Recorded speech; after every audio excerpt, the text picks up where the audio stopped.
Hello mayam, ngasidi chujaki makhan gi item khara semse. Chujak se hoji magi season ni na market yam available oi kg da 40 rupees pi hoji. Chujak se ina mari laure aduga pressure cooker da sing glass ma hapaga humla kame.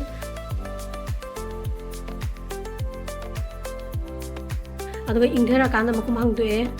अदुगा चुजाक से Koyna spoon न स्माइना मागी line अमा लौथोगदी कोइ seat them नुंगाइ को अदुगा याम तुनसु माई मरु से लौथोप याइ मयाम बोइने याम थागाजरी आइबु support तौबिबगी दमक्ता subscribe तौबिद्रिबसिंगसु subscribe तौसनबिरमो मयाम comment निबिरो जिक serving spoon से अहुम लौरे को बाउल अमदा बटर खितंग अमा हापे ब्लैक सॉल्ट की तंगा हापे ब्लैक पेपर की तंगा हापे फजन मिक्स तौसे याम सिंपल एंड यूनिक टेस्ट मागी याम क्लासिक टेस्ट मैम ट्राई तौबी से हावने अखोई चुजाक से हॉट बटर से हापगदे फजन मेल तौई इंगदी खतंग साहलगा सूमायना साना हापीब बटर से फजन मिक्स तौए से हावेको मैम ट्राई तौबी मथंग अतोप रेसिपी सेमसी चुजाक से खरा लौरेको चीज ने हुई सिंचित खरा सिटलगा हापसे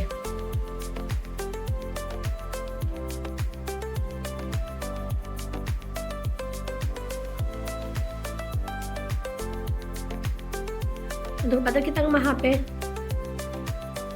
ग्रीन चिली खितंग हापे फदिगोम खरा हापे ब्लैक सॉल्ट खितंग हापे फजन मिक्स तौसे मैम से मखन की रेसिपी से मैम की करम खाई हेन पामे है तो कमेंट तौर मैम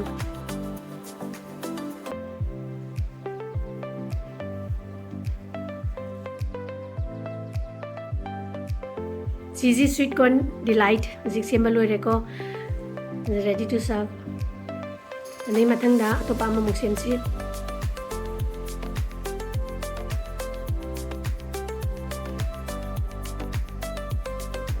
ऑनियन चॉप ऑनियन खरा हापे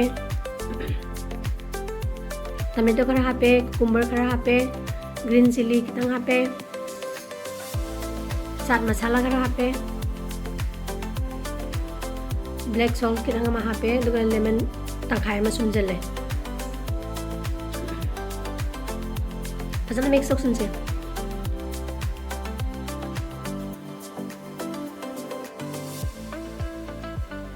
इवनिंग स्नैक्स somehow इको सुमाइना चाबसे एमचु हेल्दी होइबा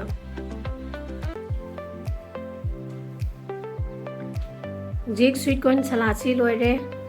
सेम लोइरे रेडी टू सर्व